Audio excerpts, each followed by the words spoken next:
Hi everyone, it's Dr. Ramani. Welcome back to this series that's sort of a handbook of narcissistic relationship terminology. There's so many words that float out there that you've heard, whether it's in YouTube videos, including videos like mine, whether it's blogs, and some of them you may know, others you may not, or you may not even know if you have the right understanding of them.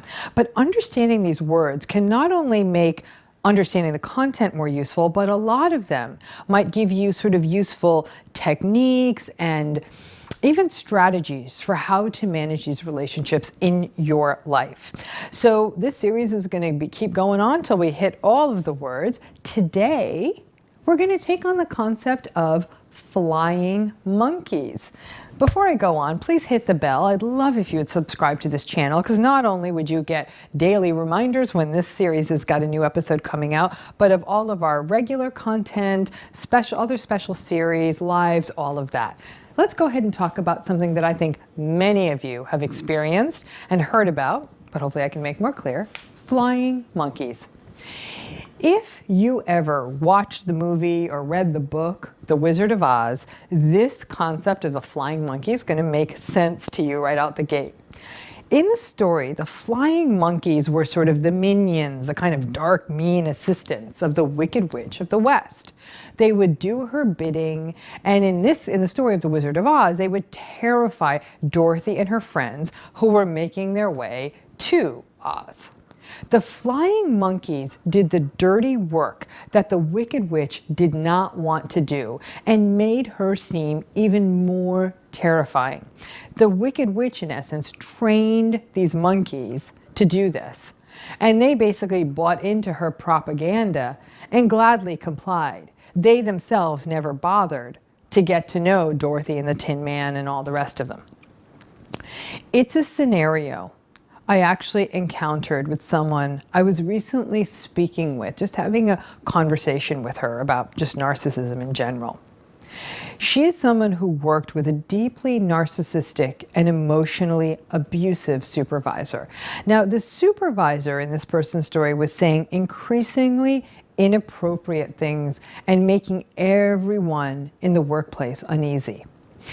This person who was telling me this story, she said she couldn't endure it any longer, and she started the process of making a complaint against the person, against this sort of narcissist who was really making her life havoc. In the weeks that followed after she made the complaint, she found that not only were the administrators in her workplace, the people who she thought would protect her, they were painting her out to be very difficult.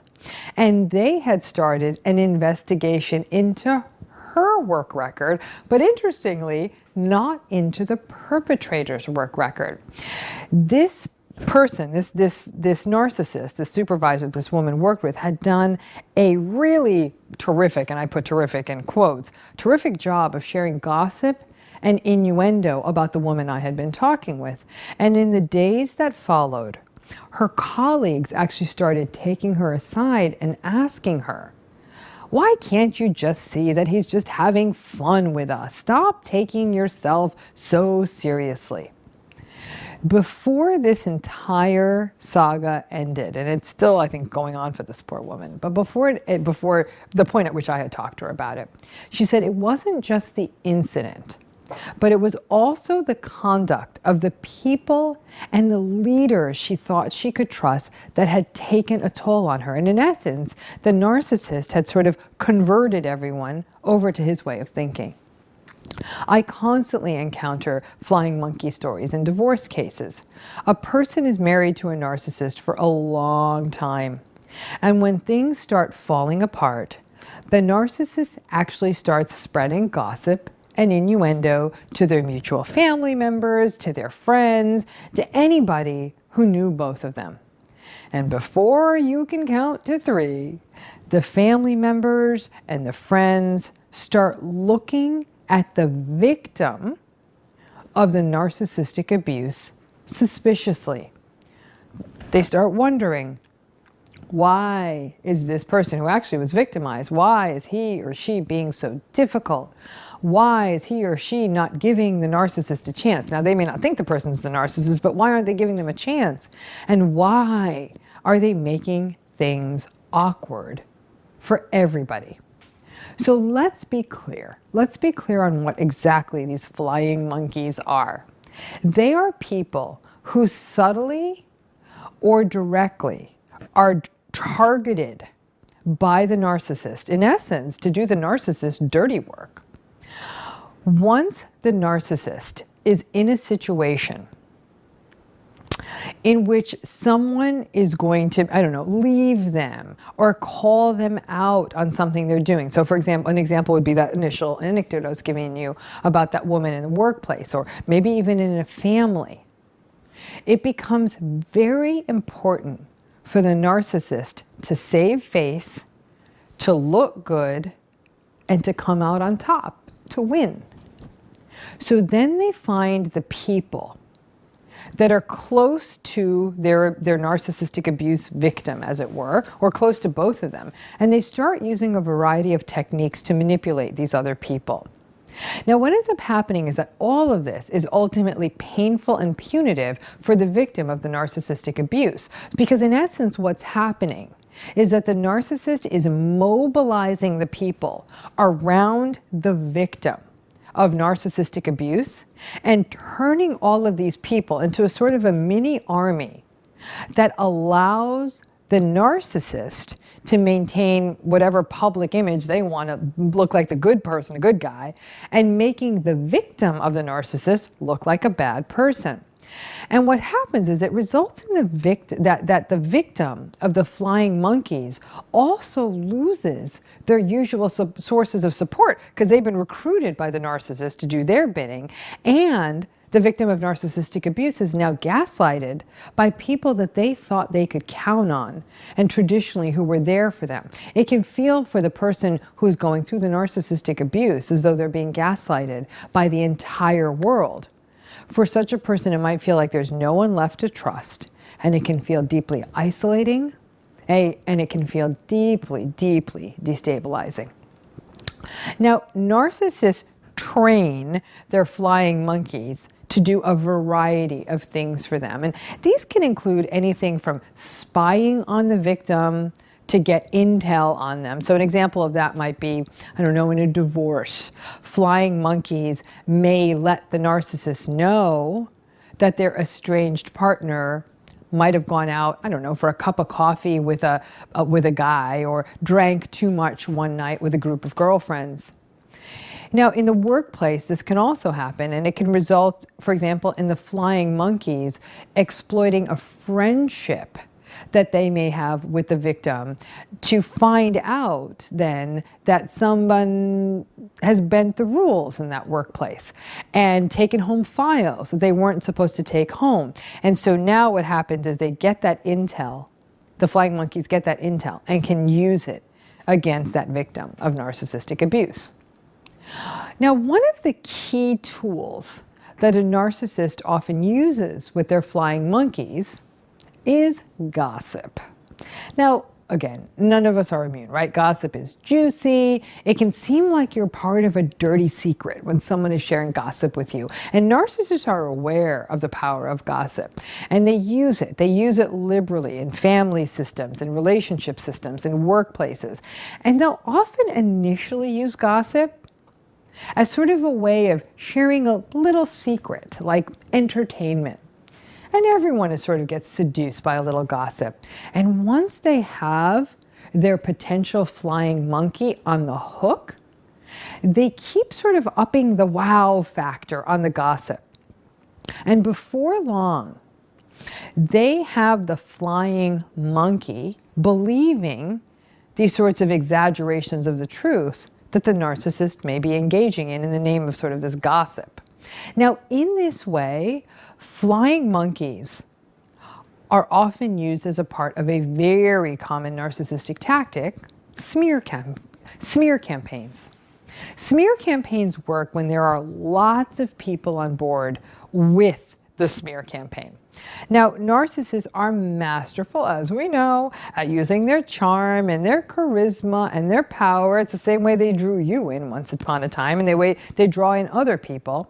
And they use that to draw people close sometimes to gain their trust or just win them over, and fill their ears and their heads with juicy gossip about the person who will become the victim of this smear campaign.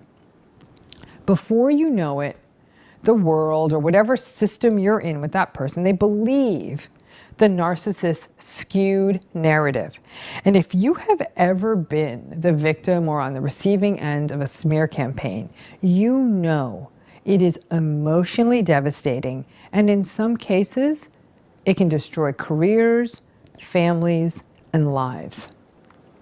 Now, what is amazing to me is that flying monkeys don't even know that they're being groomed for their role of flying monkeys. In this way, the flying monkeys are very much enablers.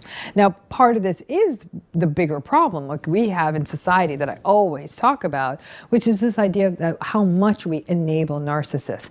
Now, think about how often groups of people make excuses for narcissists. They'll say, that's just how he is, or she doesn't really mean it, her bark is worse than her bite, or my personal favorite is, you're the one who's being difficult. Stop blaming the other person. Boom. Just like that, the narcissist goes from perpetrator to victim in everybody else's eyes. Now, because narcissists have no problem treating people, as I've talked about before, treating people as tools and as conveniences, and as obviously as narcissistic supply, manipulation comes quite easily to them. Now, as a result of this, when they become concerned that somehow they may lose narcissistic supply, or they may lose face, or they may look badly publicly, or they may lose sources of validation, I don't know, because there's a divorce or because of a work issue, then they want to get ahead of it, and they want to ensure that their narcissistic narrative is maintained, and they want to protect themselves from looking bad, because looking good, that superficial presentation, is everything to them. Flying monkeys become an essential tool in looking good when something else is falling apart. Now, I gotta tell you, sadly, until a narcissist happens to you, a lot of people are really clueless. And because so many people are clueless about narcissism, so many people are prime targets for being turned into flying monkeys. Listen, the fact is, you were played, or you probably wouldn't be watching these videos, the same way you've been, I've been, so many of us have been played by narcissists. A lot of people don't even know what this is about yet, so they're easy to recruit into being flying monkeys. Now, the most challenging part of the entire flying monkey dynamic is that it is incredibly isolating and alienating, and it feels awful to feel like you're alone in this struggle, especially when you think there are other people who are going to support you and aren't, and then have to recognize that your entire truth has been stolen from you. And it's devastating to witness the people you thought were your friends, your family, your close colleagues, your confidants, to be able to just turn on you like that. Watching someone be recruited and converted into a flying monkey can really feel like a terrible betrayal. That on top of having endured the narcissistic abuse. Now, the most horrible part of the entire flying monkey dynamic is the victim blaming piece of it. Now, remember, narcissists are masterful at painting themselves as victims. And as a result, they are able to convince their flying monkeys that the narcissist is the victim. And then the flying monkeys turn around and they will blame you for victimizing the narcissist. Those of you who've been through this flying monkey dynamic, and if you can imagine, even if you haven't, it can feel like living in an alternate universe. It's like stepping into the Matrix or something like that. So why do narcissists harness other people and turn them against you, for example, in this flying monkey dynamic? For all of the reasons you would expect that they do something like this. Their limited empathy often means that they do not reflect on how this would hurt you or hurt other people, just that they're often breaking up a system or a group of people. People who are narcissistic or toxic are almost blind in their pursuit of validation and of narcissistic supply. So flying monkeys are, in a way, they're cornering the market on all of that. Narcissistic personalities are also very, very vindictive. So flying monkeys become a tool to engage in that kind of vindictiveness. Because what they're doing, in essence, is burning the sources of support, burning your sources of support, and once again, isolating you, which is a much easier position in which to abuse someone. In addition, narcissistic people do thrive on chaos. So flying monkeys contribute to creating that sense of chaos for you and for the other people around you. Now, in the most grim version of this story, the flying monkeys, just like the ones in The Wizard of Oz, may also start threatening you. They really, really may truly be doing the narcissist's bidding in that way. In that way, they might even feel like the people, like in a mafia movie, who actually rough up people on the behalf of the mafia boss.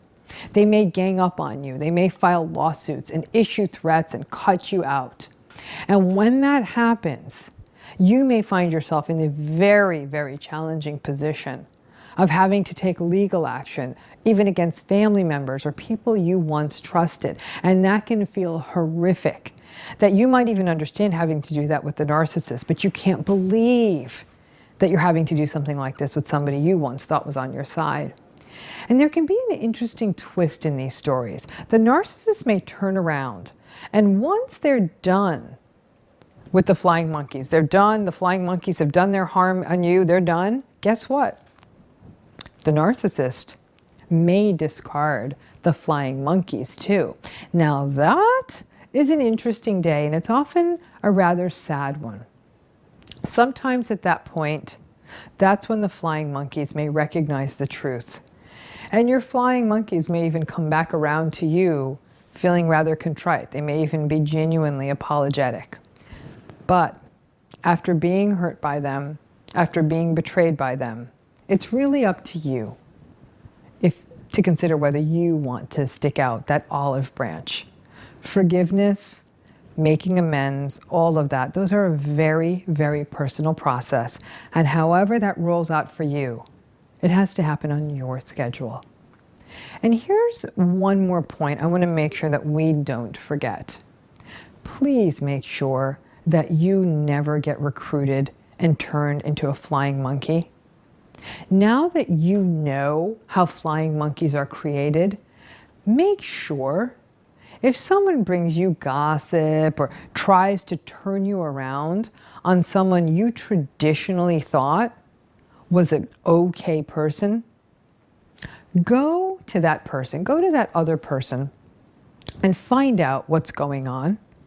Somebody's telling you something about a third party, go find out what the real story is. You're not in third grade.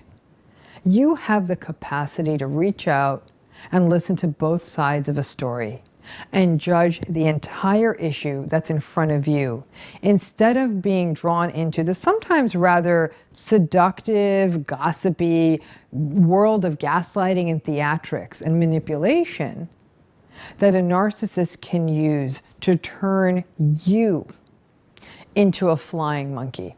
You know, some of you know what it felt like to be on the receiving end of that. You want to ensure that you don't do that to someone else. So what do you do? What exactly are you supposed to do if you are faced with flying monkeys?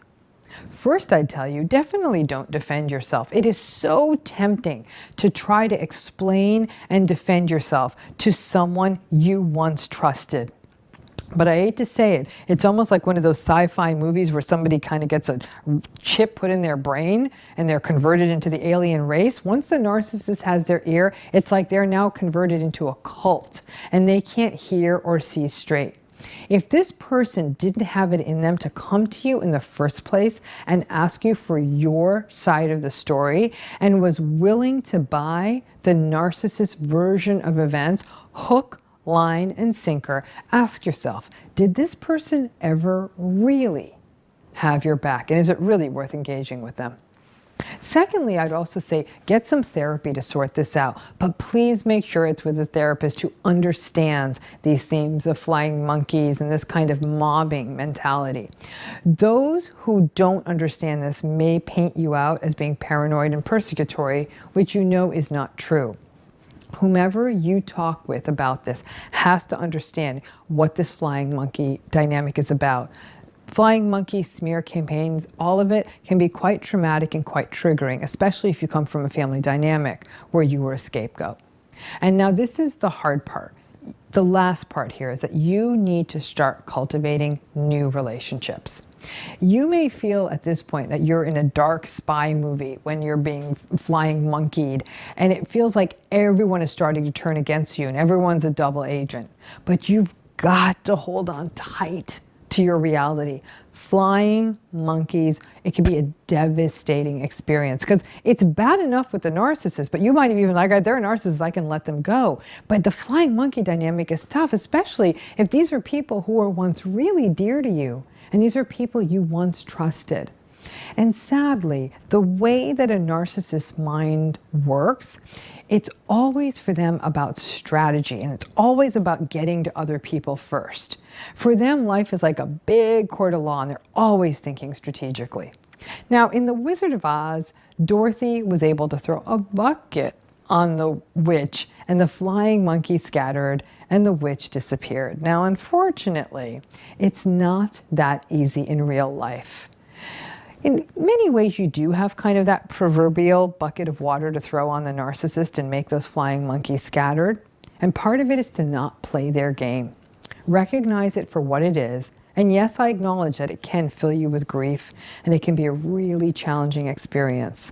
But once you don't play their ground game, you can safeguard yourself and also make a commitment to ensure you never do this to someone else. I hope this video has clarified what exactly flying monkeys are and elevated the concept from just that, beyond that of The Wizard of Oz, so you can see how this might have affected you or maybe someone close to you who has gone through this. Flying monkeys are definitely part of how narcissists do sort of damage control when things aren't going their way, and a great example of how they shift the narrative to suit themselves. I hope you like this. I hope it clarified it and gives you a better handle on the concept of flying monkeys. Please ask if you haven't already, please hit the bell, subscribe to this channel. You'll get notifications on when future videos are coming out on other series, and every time we put a new episode out, you'll be the first to know. Thanks again for tuning in. Thanks again for tuning in. Thanks again for tuning in.